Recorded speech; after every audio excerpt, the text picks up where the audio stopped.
Hello नमस्कार वंदना channel में आपका स्वागत। हम आपको बहुत ही महत्वपूर्ण जानकारी देने वाले हैं अतिथि शिक्षकों के नियमितीकरण को लेकर। अतिथि शिक्षक नियमित शिक्षकों से अच्छा पढ़ाते हैं। ठीक है, शिक्षा मंत्री जी ने भी बोला था कि अतिथि शिक्षक नियमित शिक्षकों से अच्छा पढ़ाते हैं, इनका नियमितीकरण होना चाहिए।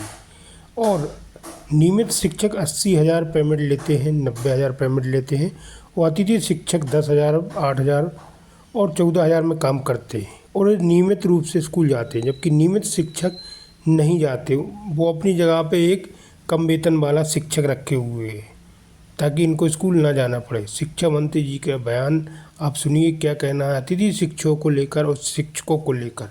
जो नियमित शिक्षक है, इनने बोला है नियमित शिक्षक अच्छा पढ़ाते और कम वेतन में पढ़ाते हैं, लेकिन नियमित शिक्षक एक तो स्कूल भी नहीं जाता है और पढ़ाई भी ढंग से नहीं करवाता है। ठीक है, पूरी विस्तार से जानकारी देने वाला हूँ क्या कहना है शिक्षा मंत्री जी का।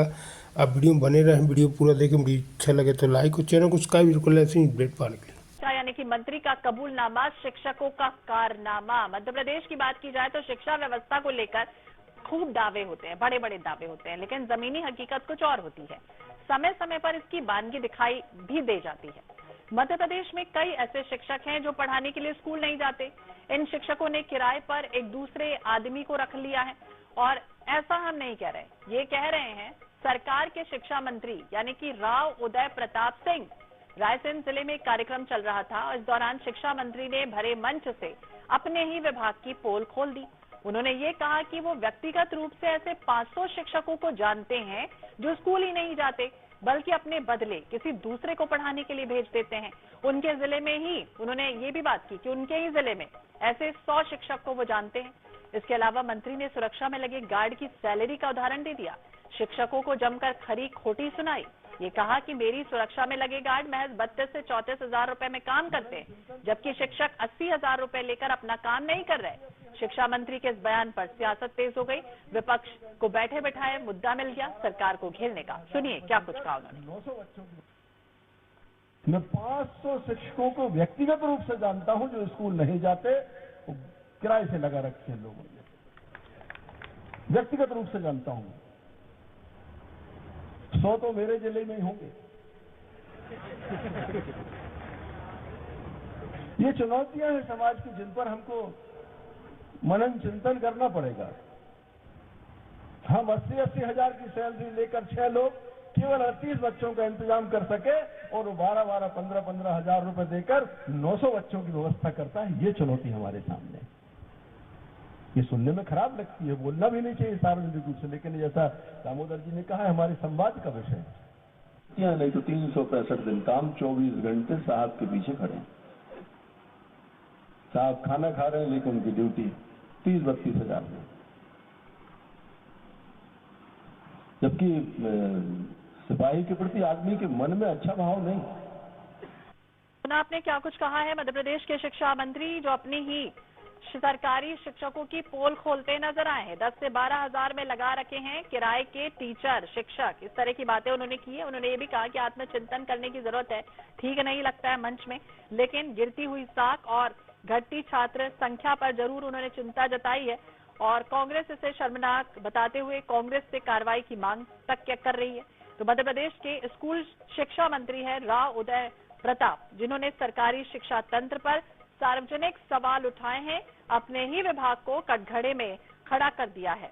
मंत्री ने ये कहा है कि इस तरह से 500 शिक्षकों को वो व्यक्तिगत रूप से जानते हैं, जिन्होंने किराए के शिक्षक रखे हुए हैं। उनमें से 100 तो उन्होंने अपने ही जिले के बता दिए कि वो भी उन्हें जानते हैं।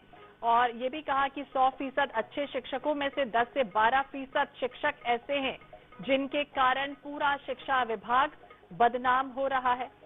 तो सरकारी शिक्षा तंत्र पर कई तरह के सवाल उन्होंने उठाए हैं। 100 शिक्षक उन्हें पता है, व्यक्तिगत तौर पर वो जानते हैं। 500 शिक्षकों का पता है, सब कुछ जानते हैं, लेकिन सवाल तो अब देखिए कई उठेंगे कि आखिरकार सब जानते हुए भी क्यों कार्रवाई नहीं हो रही। और यही सवाल कांग्रेस पूछ रही कि क्यों कार्रवाई नहीं हो रही। भाई, सिपाही 24 घंटे 365 दिन ड्यूटी करते हैं, जबकि सरकारी स्कूलों में कार्यरत शिक्षकों ने 10 से 12 हजार रुपए में किराए पर शिक्षक लगा रखे हैं। उनको 80,000 रुपए तनख्वाह मिलती है। और हमारे जो गार्ड हैं उन्हें 32-34 हजार रुपए मिलते हैं। 24 घंटे वो सेवा में तैनात रहते हैं। कई तरह की बातों का उन्होंने जिक्र किया है। कांग्रेस के प्रवक्ता डॉक्टर राम पांडे जी हमारे साथ जुड़ गए। बहुत बहुत स्वागत है पंडित जी आपका INS 24/7 पर। और शिक्षा मंत्री के इस बयान को, इस भरे मंच से जो उन्होंने कहा अपने विभाग को लेकर, क्या कुछ कहेंगे? देखिए, हम तो कई बार कह चुके हैं और जो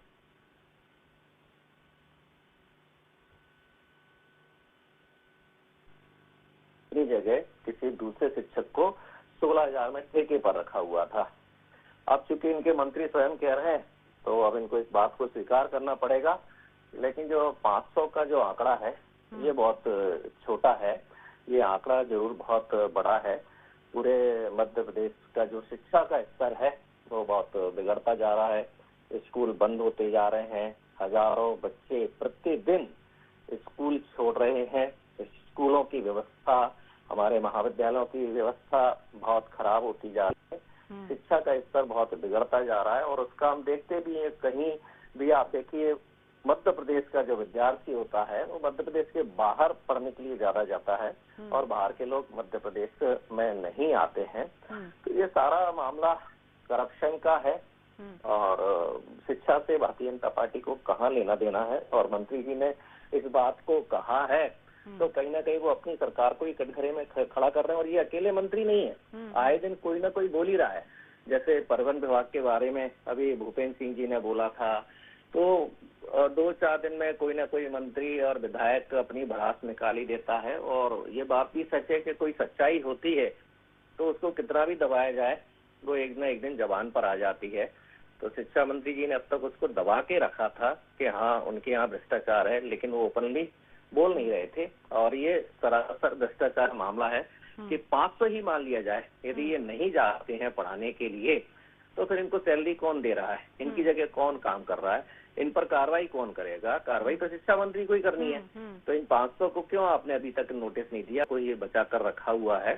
तो भारतीय जनता पार्टी की कथनी और करनी में जबरदस्त अंतर है। और जिस प्रदेश और देश का शिक्षा का स्तर नहीं सुधरेगा वह देश कभी प्रगति नहीं कर पाएगा। क्या कुछ होना चाहिए इस पूरे मामले में? क्योंकि अफसोस तो बड़ा जता रहे हैं, आत्मचिंतन तक की उन्होंने बात कह दी कि आत्मचिंतन करें। कौन करेगा आत्मचिंतन? जो शिक्षक हैं वो करेंगे, जो बच्चों के साथ खिलवाड़ कर रहे हैं। और उन्होंने ये भी कह दिया कि प्राइवेट स्कूलों में संख्या बढ़ रही है बच्चों की, लेकिन सरकारी स्कूलों के हाल बेहाल है। नहीं होगा कुछ नहीं। देखिए, प्राइवेट स्कूल में लोग भेज तो देते हैं, लेकिन जितनी भी वो कमाई करते हैं, मेहनत से करते हैं, 4 पहिए के ठेले पर काम करते हैं, जहां भी कुछ करते हैं, जैसा तैसा काम धंधा करते हैं, उनका आधा पैसा बच्चों की पढ़ाई में ही चला जाता है। स्कूल की फीस में चला जाता है, बस की फीस में चला जाता है, महंगी किताबें होती है, महंगी ड्रेस होती है।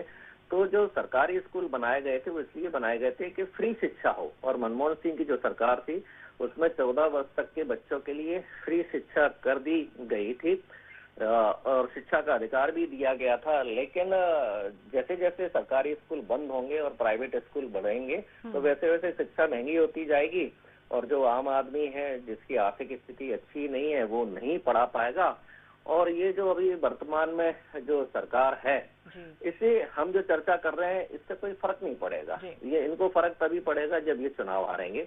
जब तक ये चुनाव जीतते रहेंगे हर चीज का स्तर गिरता जाएगा। और इनका कहना भी होता है कि यदि शिक्षा का स्तर गिर रहा है तो हम क्यों चुनाव जीत रहे हैं, स्वास्थ्य का स्तर गिर रहा है तो हम क्यों चुनाव जीत रहे हैं, रोजगार नहीं मिल रहा है तो हम क्यों चुनाव जीत रहे हैं। तो जनता को समझना पड़ेगा कि ये चुनाव जुमलों के आधार पर जीतते हैं, इनके झांसे में ना आए। जब तक आप इनको चुनाव नहीं हराएंगे ये कभी सुधरेंगे नहीं। जी पांडे जी, बहुत बहुत शुक्रिया बातचीत करने के लिए। शिक्षा व्यवस्था पर जिस तरह से सवाल उठाए, शिक्षकों का कारनामा, विपक्ष को हालांकि मौका मिल गया है बैठे बिठाए। और मध्य प्रदेश के शिक्षा मंत्री ने अपने ही विभाग की पोल खोल दी। कहा 500 सरकारी टीचर नहीं जाते, स्कूल किराए पर दूसरे लोगों को भेजते हैं पढ़ाने के लिए। और इस